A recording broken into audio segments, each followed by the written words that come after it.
और 20 साल से जिस पार्टी का एमपी जीत कर आ रहा था औरंगाबाद की जनता के वोटों से, वो जब कभी भी अपनी जबान से कुछ बोलते अनाप शनाबी बकते थे, वो दिल तोड़ने की बात करते थे, वो घरों में नफरत की दीवार उठाने की बात करते थे, मगर इम्तियाज जलील ने वो काम नहीं किया।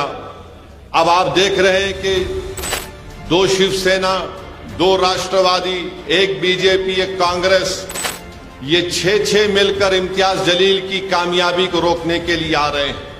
ये जान चुके हैं कि अकेले नहीं मुकाबला कर सकते, इम्तियाज जलील को रोक नहीं सकते, तो दोनों शिवसेना, दोनों राष्ट्रवादी, 1 कांग्रेस, 1 बीजेपी मिलकर ये कोशिश कर रहे हैं कि इम्तियाज जलील की कामयाबी को रोका जाए।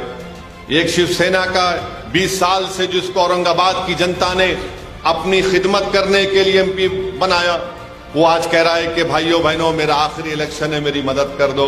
मैं उससे कहना चाह रहा हूं, तेरा आखिरी इलेक्शन 2019 में हो चुका है, अब कोई तेरा आखिरी इलेक्शन नहीं है। 20 साल तुमको औरंगाबाद की जनता ने मौका दिया, 20 साल की शादी हो जाती, तुम 20 साल में कुछ भी नहीं कर सके औरंगाबाद के लिए।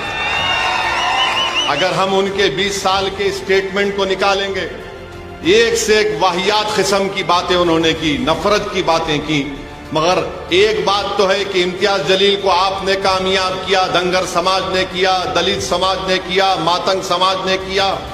इम्तियाज जलील को मराठाओं ने वोट दिया, गरीबों ने वोट दिया, बंजारों ने वोट दिया, अल्पसंख्यक समाज, मुसलमानों ने, सिखों ने, ईसाई ने वोट दिया।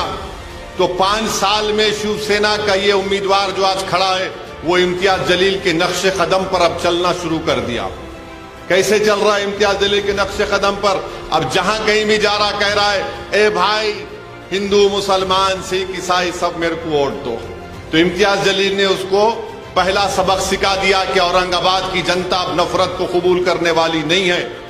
और औरंगाबाद की जनता, मुझे यकीन है कि दोबारा यहां से इम्तियाज जलील को भारी अक्सरियत से, भारी मेजॉरिटी से दोबारा अपना एमपी बनाकर भारत की सबसे बड़ी पंचायत पार्लियामेंट में भेजाएगी।